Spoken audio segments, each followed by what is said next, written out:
Infixing. That's what it was. That's how I knew. It was not his hair, dyed green spikes held up with model airplane glue, like all the punks have, or his lack of eye contact and apathetic posture, a prerequisite among disaffected youth worldwide. No! I knew when he opened his mouth. It's fucking ridiculous, man. Infixing. The same thing tipped me off to his friend seated across the coffee shop table from him. Her calves crossed the tops of her combat boots as she exhaled a puff of stylish smoke and ennui. Exactly.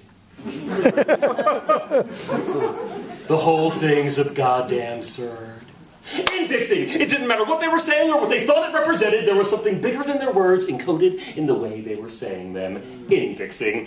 In elementary school, most of us learned that a prefix goes to the beginning of a word, a suffix goes to the end of a word. These are indisputable, irrefutable locations in a word, but when we want to add things, usually cusses, to the middles of words, we rely on something less concrete. There's no one spot that works as the middle for every word, yet still, we say into-fucking-sputable.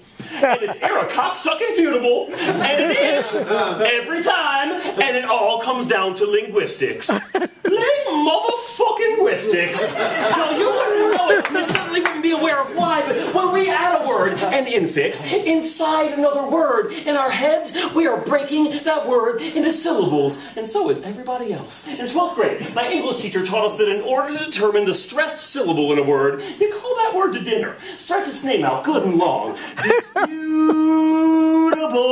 And whenever you hold out the longest, that is the stressed syllable. When we put an infix in a word, we put it in front of the stressed syllable. All of us, all of the time. In Nicaragua, a language called Olwa infixes pronouns into its verbs, always in front of the stressed syllable, so it works regardless of geography. The dude who invented Klingon does his the exact same way, so clearly it works regardless of amount of friends or personal hygiene. Infixing knows no political affiliation, yo. You will cuss the exact same way whether you're a evil bastard Republican or Dema douchebag Craddock. Infixing knows no religion. If a Catholic school nun were to cuss you out, she would call you an Obama fucking nation of the tent, lick my pious ass mandaments.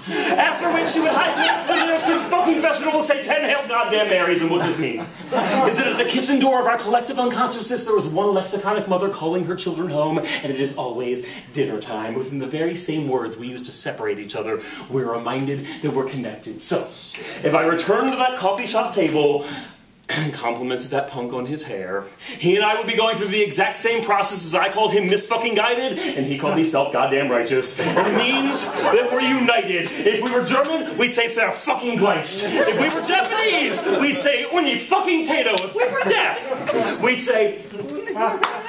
However we choose to say it, y'all, Infixing is yet another reminder that underneath it all, we are you fucking knighted. Yeah! Yes!